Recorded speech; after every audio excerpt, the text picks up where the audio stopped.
Okay, Assalamualaikum dan selamat sejahtera. Okay, kali ini kita sambung lagi berkenaan dengan lukisan bangunan, iaitu part 2. Kali ini kita akan tengok berkenaan dengan simbol piawai seni bina dalam lukisan bangunan. Okay, kalau kamu nak rujuk buku teks ni dalam muka surat 143. Okay, baik. Simbol piawai. Okay, simbol piawai seni bina berdasarkan piawai British Standard dan juga Malaysian Standard, BS dan juga NFS. Okey, bagi mengukir jenis atau bentuk satu bahan yang digunakan dalam pembinaan bangunan. Okey.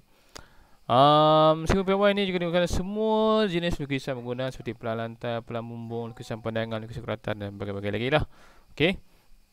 Jadi pendek kata kan, simbol ni lah yang digunakan untuk mewakili peralatan ataupun benda yang ada lah.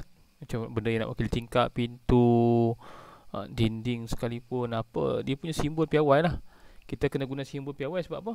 Kalau kamu tengok imbas balik, kita guna simbol yang telah ditetapkan standard dia supaya mudah lah untuk semua pihak yang terlibat. Kalau dalam pembinaan bangunan tu, semua dapat kenal lah. Dia dapat tahu lah jenis pintu apa yang digunakan, jenis tingkap apa kan. Kalau guna standard yang berbeza kan, kalau tak ditetapkan standard yang tertentu, nanti payahlah kan. Okey, jadi kita tengoklah satu-satu. Okey, jadual 4.1 ni. Okey, kalau kamu tengok, yang pertama sekali dia menunjukkan berkenaan dengan pintu berensel kanan ataupun kiri. Okey, kamu boleh tengok ni lukisan pelan dan juga lukisan pandangan dia. Okay, senang cerita ni pintu ensel biasalah, yang buka sebelah aja, yang ada satu daun pintu aja. Okey. Okey, yang ni lukisan pelan ni pandangan atas lah. Dan ni adalah lukisan pandangannya kalau dari hadapan ataupun daripada sisi manalah. Okey. Yang bentuk okey, yang dia punya garis putus-putus ni dia punya kedudukan ensel dia. Kalau macam ni ensel dia di sebelah kanan. Okay, yang ni ensel dia di sebelah kiri. Okey, kamu tengoklah. Okey. Okey. Okey. Kemudian yang kedua adalah pintu berensel tanpa jenang tengah. Jadi maksud dia yang ni selalunya dekat pintu utama rumah lah. Kalau yang tadi kita guna untuk bilik, selalunya lah. Tapi yang kedua ni lalunya pintu utama rumah. Kalau kadang-kadang pintu kelas pun, pintu masuk kelas pun ada juga yang jenis macam ni kan. Pintu berensel tanpa jenang tengah. Okey. Kemudian kita ada pintu gelangsar kembar 2 ataupun sliding door. Sliding door. Okey, yang ni lukisan pelan, yang ni dia punya simbol piawai ataupun lukisan dia. Okey, yang ni dia tunjukkan arah bukaan pintu tu lah. Arah bukaan dia punya pintu sebab dia kelangsakan benda ni di sliding door. Dua panel, ada dua panel pintu. Yang ni cermin lah. Okey, yang ni simbol cermin, yang ni simbol cermin. Okey. Okey, dan yang kemudian kita ada juga pintu gelangsar kembar 3. Okey, kalau kamu tengok kembar 3, yang ni ya. Okey, ini ada arah pandang, arah nak pandang adalah arah bukaan ataupun pergerakan pintu tu lah. Okey. Okey, dan kemudian yang kelima kita ada pintu gelangsar kembar 4. Kemudian ada juga tingkap berensel kanan dan juga ensel kiri. Okey, saya pergi secara laju lah sebab kalau kamu boleh tengok hampir sama saja simbol dia. Okey. Dan kemudian nombor 7 kita ada tingkap berensel atas. Okey, tingkap berensel atas. Okey, dan kita tengok seterusnya. Ada tingkap berfungsi mengufuk. Okey, mengufuk, kalau tengok bukaan secara mengufuk. Kita ada tingkap berfungsi tegak. Dan kita juga tingkap gelangsar mengufuk. Okey, kemudian ada tingkap gelangsar tegak. Tingkap ram kaca boleh laras. Tingkap ram kaca ni kalau dalam bahasa utara ni tingkap nako. Tingkap nako kan. Dan juga tingkap ram kaca tetap. Tingkap ram kaca tetap ni yang mana tak boleh dilaras lah, dia punya bukaan cermin dia. Dia tetap. Okey, yang ni kita gunakan dekat contohnya dekat tandas lah. Kan? Tingkap ram kaca tetap. Okey, kamu perhatikan simbol piawai ni ya. Yang penting ni penting lah. Sebab kita kena ikut yang sama.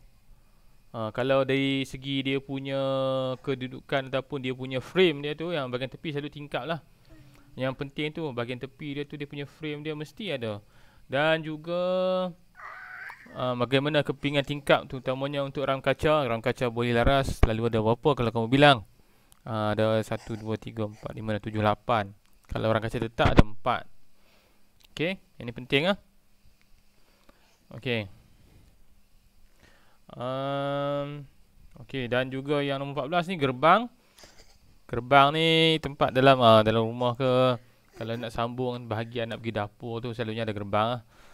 Okey, kemudian nombor 15, 16, 17, 18. Okey, yang ni tunjukkan contoh macam mana simbol konkrit. Konkrit semua tahu kan, yang tanah-tanah tu. Ataupun tiang konkrit, apa dimaksudkan konkrit. Dinding bata. Okey, dinding bata selalunya kita pakai dinding bata berlepa. Yang ni kamu ambil perhatian dekat dia punya lukisan pelan dia. Okey, kat sini lukisan pelan dia. Nanti akan digunakan kalau kamu nak lukis dinding rumah lah daripada lukisan lukisan pelan dia. Kaca dan juga jubin. Kaca begitulah simbolnya. Kamu kena ambil berat dekat garisan, bilangan garisan yang digunakan untuk lukis kaca tu ada 3 garisan. Okey. Okey, jadi semua ada 18 simbol untuk rumah. Untuk bangunan lah. Saya sebut bahasa singkat dia untuk rumah. Okey, semua ada 18. Saya harap kamu boleh rujuk. Baik, dah siap untuk tu. Kita tengok jenis-jenis bumbung. Okay, kita pergi laju. Jenis-jenis bumbung. Okey, kita ada beberapa jenis bumbung yang perlu diketahui. Okey, yang pertama. Okey, untuk kamu tengok ni kat sini. Kesurunan bumbung melebihi 10 darjah. Bumbung juga menambahkan kecantikan pada bumbung. Okey, pelan bumbung bergantung pada reka bentuk bumbung yang dibina.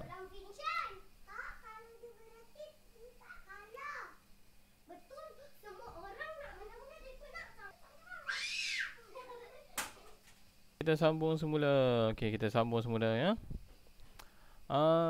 Okey, jenis bumbung yang pertama, bumbung tebing layar. Okey, bumbung petak. Bumbung tebing layar ataupun bumbung petak. Bumbung yang mempunyai 2 cerun. Okey. Okey, dia inilah jenis bumbung tebing layar macam bumbung sekolah, selalunya banyak tebing layar. Okey, dia simple, dia ada 4 segi. Okey. Ni pandangan plan, pandangan atas bumbung, pandangan hadapan dan juga pandangan sisi kanan bumbung. Ni untuk bumbung tebing layar, bentuk dia macam ni. Kemudian kita ada, okey, yang ni gabungan lah. Gabungan 2 jenis bumbung tebing layar. 2 tabung. 2 tebing layar dia yang digabung ataupun disambung bersama. Kita tengok pandangan atas, pandangan hadapan dan juga pandangan sisi. Ini adalah lukisan sebenar dia lah, macam mana bentuk bumbung dia. Kemudian kita ada juga jenis bumbung yang kedua adalah bumbung limas. Yang ni kebanyakan rumah kediaman bentuk macam ni lah. Kebanyakan rumah kediaman bumbung limas. Dia ada 4 bahagian. Okey, satu bumbung yang lengkap ada 4 bahagian lah. 1, 2, 3, 4. Kalau macam bumbung apa tebing tadi cuma ada 2 saja. Okey. Okey, bumbung limas.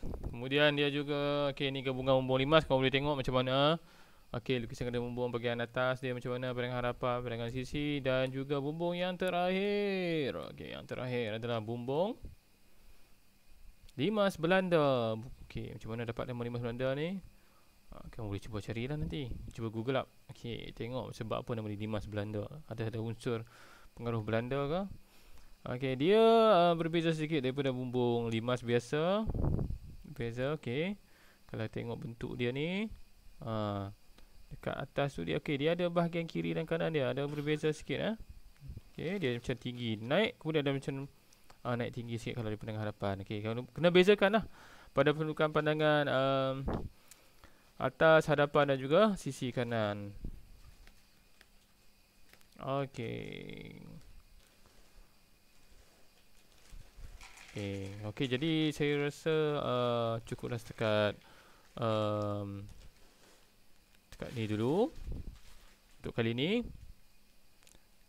Okey, kamu kena tengoklah ulang kaji macam mana dengan apa?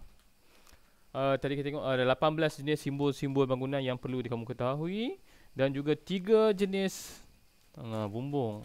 Okey, 3 jenis bumbung iaitu bumbung tebing, bumbung limas dan juga bumbung limas Belanda. Yang ni yang kamu kena tahu, okey? Okey. Cukuplah setakat ni dulu. Okey. Jadi kita akan sambung di kemudian. Okey. Terima kasih.